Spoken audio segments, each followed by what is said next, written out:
Hello, Ms. Cortez. My name is James Scott Berry.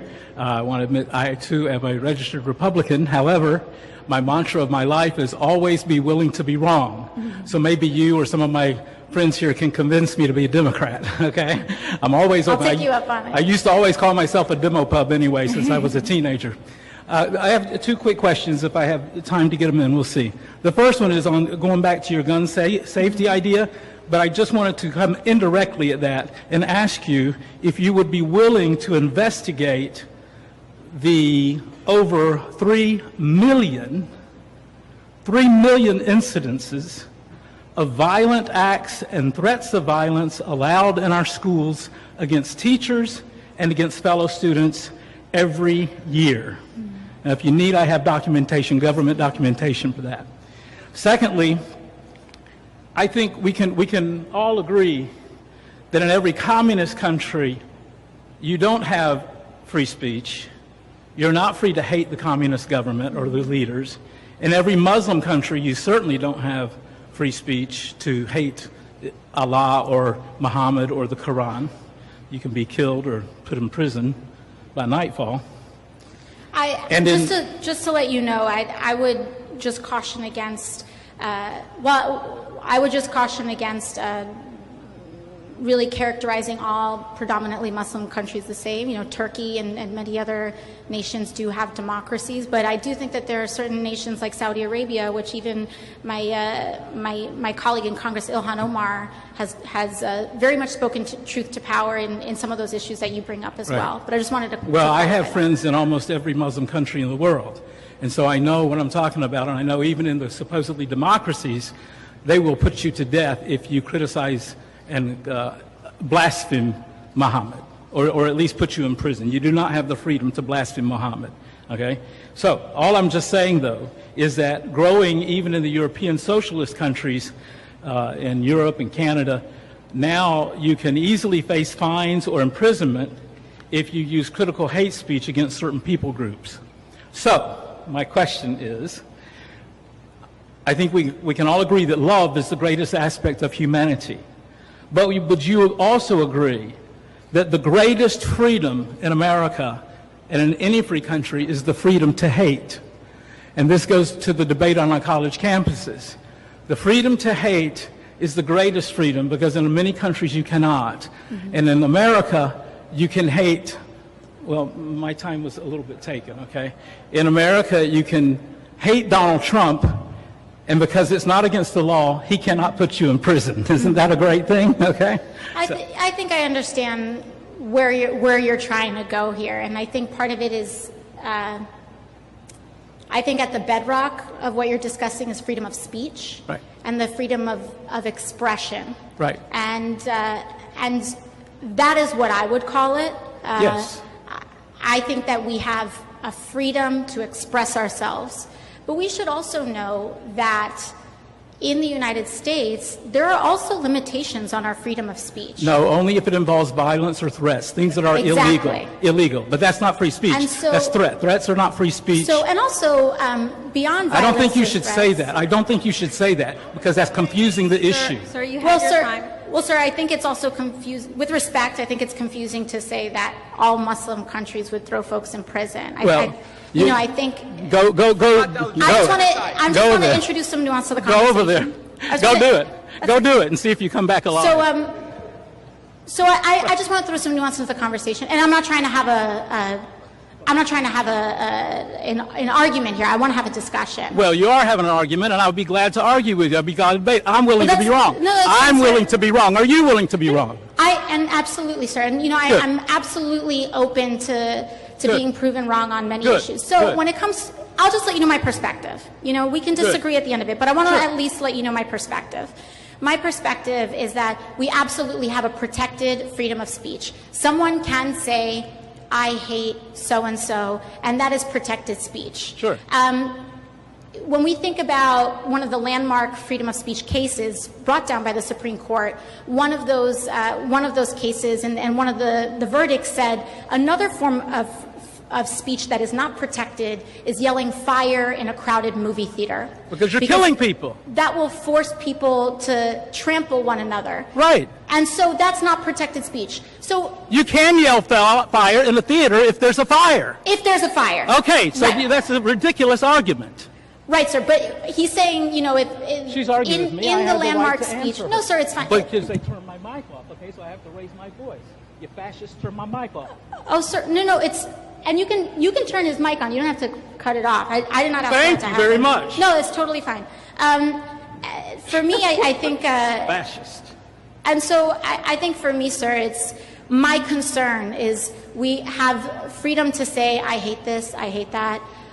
Where I do get concerned is where that line is played with so that we have plausible deniability to incite violence against people.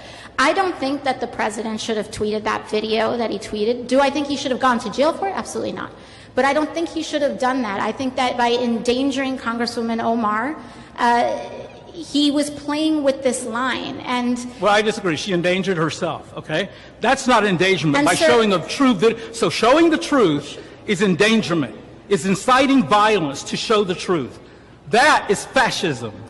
Well, sir, I don't think anyone's trying to ban that speech. His right to show the truth of what happened is just as valid as her right to say whatever she wants to say. And sir, that's why he's not being, that's why there's no charges being brought up and being criticized by you as though there should be charges. No, I don't think there should be charges. I don't want to because you say he's inciting violence against her. I think he is. That's absurd. You cannot incite violence. Yeah, inciting violence is illegal. Right. And so inciting violence. So okay, and sir, I think one of the larger questions that we have here is that if we're explicitly talking about, do we have the right to say I hate so and so, I hate this, you even have the right, yes, to be bigoted in America. Absolutely, you absolutely have the right to be bigoted in America. Right. My question is, why do you want to, not you, but why would one want to be bigoted in America? It doesn't matter. I don't want to be bigoted. I grew up as a conservative Christian. I love every Muslim. I love the Muslims that would kill my family, okay? But I'm telling you that the greatest freedom is for us to allow anyone who wants. The gentlewoman from New York, Ms. Ocasio-Cortez, is now recognized for 5 minutes. Thank you, Madam Chair, and thank you to all of our witnesses who are here testifying today. I want to dive a little bit into the Paycheck Protection Program and a bit of what we've seen afterwards. I have one of 3 reports here that I'd like to present today, a Forbes report detailing some of the revenues that banks have made during the Paycheck Protection Program, and also digging into a little bit of the fact that when it comes to loan forgiveness, Small Business Administration recently opened a portal for small business owners to appeal directly with them for forgiveness. Chase, Bank of America, and PNC have opted out of that direct program. Is that correct, Mr. Demchik, Mr. Diamond, and Mr. Moynihan? I believe so. Yeah, I'm not aware of it. I'm not aware of the answer. Okay, so for your awareness, your banks have opted out of Paycheck Protection Program forgiveness, excuse me, that is incorrect. With the portal with the SBA. Thank you. I was trying to finish my sentence. Now, I would like to zero in a little bit on Bank of America. Mr. Moynihan, are you aware of how many PPP loans your bank has facilitated on behalf of its customers? About 400 and almost 500,000, and 95% are forgiven or repaid already. Mm-hmm. And we're finishing up the rest of them. How many of those loans, in terms of the percentage, have those loans been forgiven in full, as opposed to in part? The ones that are forgiven are mostly, vast majority be forgiven in full. In full.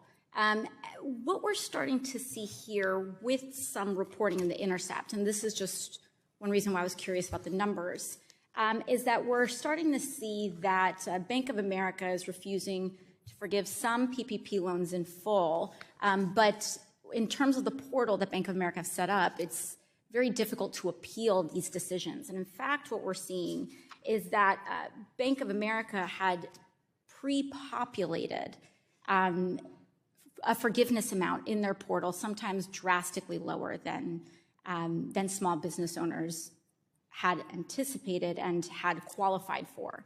And in instances where these small business owners have documentation, there's very little recourse or appeal. Does your portal make it easy to appeal their decisions so that after 2 attempts, the SBA can then take over the case? Borrowers can appeal. 95% of loans are forgiven and repaid today, so we're only talking about 5% of loans, and a substantial part of those are going through the appeal process as we speak. And so the borrowers can appeal, and we're in the process of finishing up that last 20,000 or so loans. It's a small amount of loans, and they're finishing. And to certify that 95% is a full forgiveness amount percent? Forgiveness or repayment. Some of them, full forgiveness, not partial. the vast majority are full forgiveness, but I can get the data to you. So is the 90, I apologize, not to, belabor the point, but is that 95% a partial loan forgiveness or a full loan forgiveness rate? They're getting what the borrowers are applying for the forgiveness entitled in the program. 95% of them have gone through or repaid, and the vast majority of them are full forgiveness, but they're entitled to what the program designed. The government designed the program, and we implemented the program very short notice. 500,000 people, 10,000 people working on this program. And Easter weekend working on the program to help those borrowers at the time. And so we're finishing that up. It's just let the process go. And a lot of what you're reading, frankly, is not the facts because it's old. It doesn't understand how the math works. And so just give us some time. We'll give you the facts, and you'll see it. It's all in the public record. What is the reason that Bank of America chose to opt out of the SBA portal? I can get somebody to give you that. I have no idea of whether, I told you before, I'm not sure we did or didn't, and I have no idea why they would have made the decision, but we are processing loans as fast as anybody. Okay, and I'm sorry, I'm just having a tough time. This is about $25.2 billion in loan amounts in your bank, correct? And not anymore. No, it's down. But at one point in time, and so we are looking, and so you're uncertain as to why the bank has not chosen to enroll in the SBA portal? I said we will get you the information. The amount of loans we have left on this thing is $1 billion or so. It's down to very little amount. No worries. It's all paid back. It's all through. The team did a great job, and we're happy to supply the information to you need. All right, we look forward to it. Thank you very much. Is there anything you'd like to respond to what you've heard today? Yeah, I'd like to respond to Acting Chairman Jay Paul and your comment about the Trump administration moving money around for more detention beds. I'd like to remind you, under the Obama administration, we did that most of the years he was president. We moved money around. DHS is called reprogramming. We did that under the Obama administration. I don't remember any hearings on that. And also, I'd like to remind you that under the Obama administration, I mean, you're quick to point out the cages were built under Obama administration. I was there. Family detention, we had 100 family beds under Obama administration. We built 3,000 more. So when there was a surge in FY14 and FY15 on the border, Congress was quick to give all the money we needed to build detention facilities, get transportation contracts. We reprogrammed money out of the majority of the years she was president. That was fine. Under Obama administration, FY12, we removed 409,000 people, half of what was removed last year. There was no hearings on that. So this is about transparency. Let's be factual about it. The time of the gentleman has expired. Since you did address some comments at me, I'll just say that I didn't like it under the Obama administration either. In fact, well, be honest with the American people. You can't point out faults in the Trump administration when it happened under the Obama administration. That's dishonesty. It's pathetic and it's sad. Mr. Homan, I control the time, and I am the chairwoman of the committee. Thank you for respecting that. I didn't like it under the Obama administration, and I'll remind you, Mr. Homan, that you also testified before Congress in support of the Obama's Priorities Enforcement Program before the Senate Judiciary Committee on May 19th, 2016, which had a very different approach. Well, can I respond to that? Can I respond to that? No. Of course not. I want to give you some time, but I do want to ask one quick question, and I want to make one quick statement. I find it very offensive that anybody would compare any federal employee, frankly, to someone who, the Gestapo or running Nazi concentration camps. That is very offensive. I have 15 seconds and I yield it to you. Thank you for saying that. I wish somebody in Democratic leadership would say that out loud. Look, you want to know why there's 50,000 people in detention? You want to know why we have 1 million illegal entries in the United States? You want to know why we have these issues? Because you have failed to secure the border. You have failed to work with this president to close the 3 loopholes we've asked for 2 years to close. So if you want to know why this issue exists, you need to look in the mirror. You have failed American people for not securing the border and closing loopholes. Mr. Homan, Look, please respect the chair and the authority of the chair. The time of the gentleman has expired. I've asked you politely to let me go beyond my time, and you let other people go beyond their time, but not to Tom Homan. He don't get me go beyond his time. Mr. Homan, we have approved an agreement between the Republicans and the Democrats with the ranking member. We increased the time of one member of Congress who was interrupted by a protest. That is done with the approval of the ranking member. Please respect the chair's authority. I respect the chair's authority, but the chair... Mr. Homan! You work for me. I'm a taxpayer. I'm a taxpayer. You work for me. The witness will suspend.